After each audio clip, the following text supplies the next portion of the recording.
Tehillim 78. A Contemplation by Asaph. Hear my teaching, my people. Turn your ears to the words of my mouth. I will open my mouth in a parable. I will utter dark sayings of old, which we have heard and known, and our fathers have told us. We will not hide them from their children, telling to the generation to come the praises of Yahuwah, His strength, and His wondrous works that He has done.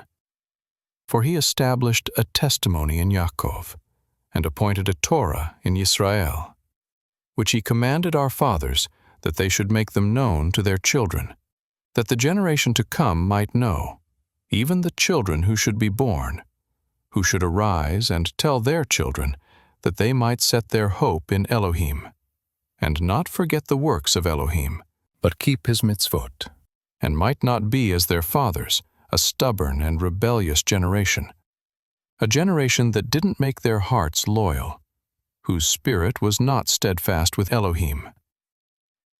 The children of Ephraim, being armed and carrying bows, turned back in the day of battle.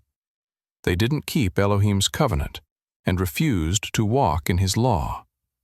They forgot His doings, His wondrous works that He had shown them. He did marvelous things in the sight of their fathers, in the land of Egypt, in the field of Zoan. He split the sea and caused them to pass through. He made the waters stand as a heap. In the daytime He also led them with a cloud, and all night with a light of fire. He split rocks in the wilderness, and gave them drink abundantly as out of the depths. He brought streams also out of the rock, and caused waters to run down like rivers. Yet they still went on to sin against Him, to rebel against Elyon in the desert. They tempted Elohim in their heart, by asking food according to their desire. Yes, they spoke against Elohim. They said, "Can Elohim prepare a table in the wilderness?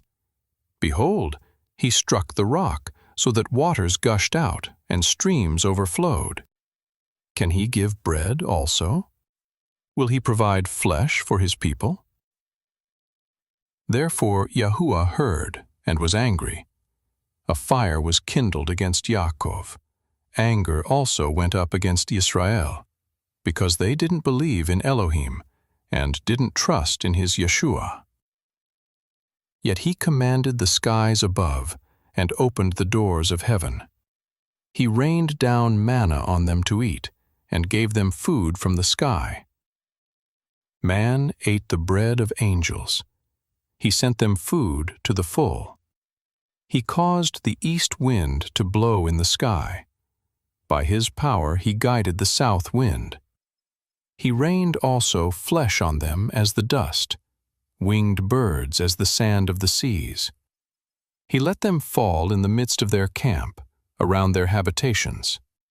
So they ate, and were well filled. He gave them their own desire. They didn't turn from their cravings. Their food was yet in their mouths when the anger of Elohim went up against them, killed some of their fattest, and struck down the young men of Yisrael. For all this they still sinned, and didn't believe in His wondrous works. Therefore He consumed their days in vanity, and their years in terror. When He killed them, then they inquired after Him. They returned and sought Elohim earnestly. They remembered that Elohim was their rock, El Elyon, their Redeemer.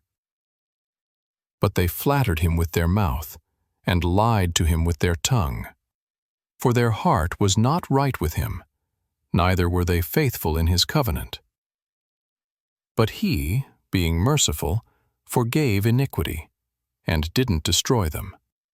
Yes, many times He turned His anger away, and didn't stir up all His wrath. He remembered that they were but flesh, a wind that passes away, and doesn't come again. How often they rebelled against Him in the wilderness, and grieved Him in the desert.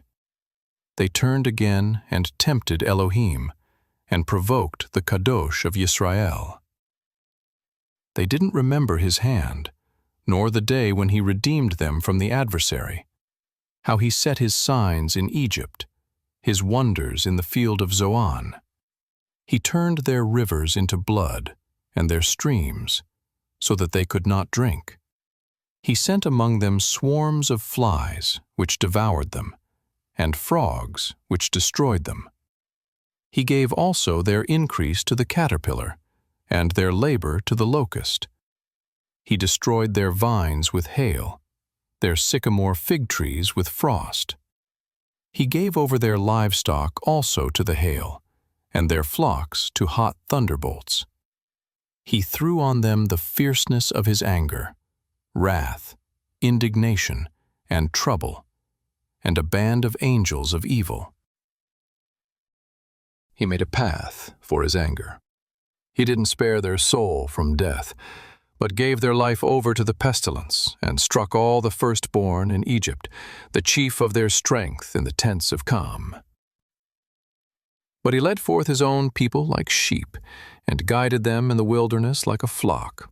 He led them safely, so that they weren't afraid, but the sea overwhelmed their enemies. He brought them to the border of his sanctuary, to this mountain which his right hand had taken. He also drove out the nations before them, allotted them for an inheritance by line, and made the tribes of Israel to dwell in their tents.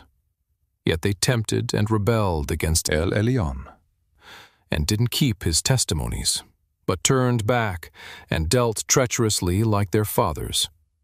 They were turned aside like a deceitful bow, for they provoked him to anger with their high places, and moved him to jealousy with their engraved images.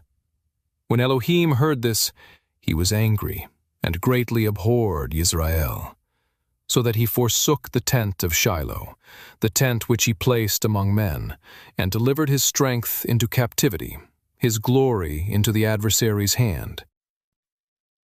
He also gave his people over to the sword, and was angry with his inheritance. Fire devoured their young men. Their virgins had no wedding song. Their priests fell by the sword, and their widows couldn't weep. Then Adonai awakened as one out of sleep, like a mighty man who shouts by reason of wine. He struck his adversaries backward. He put them to a perpetual reproach. Moreover, he rejected the tent of Yosef, and didn't choose the tribe of Ephraim, but chose the tribe of Yehudah, Mount Zion, which he loved. He built his sanctuary like the heights, like the earth which he has established forever. He also chose David, his servant, and took him from the sheepfolds, from following the ewes that have their young. He brought him to be the shepherd of Yaakov, his people, and Israel, his inheritance. So he was their shepherd according to the integrity of his heart, and guided them by the skillfulness of his hands.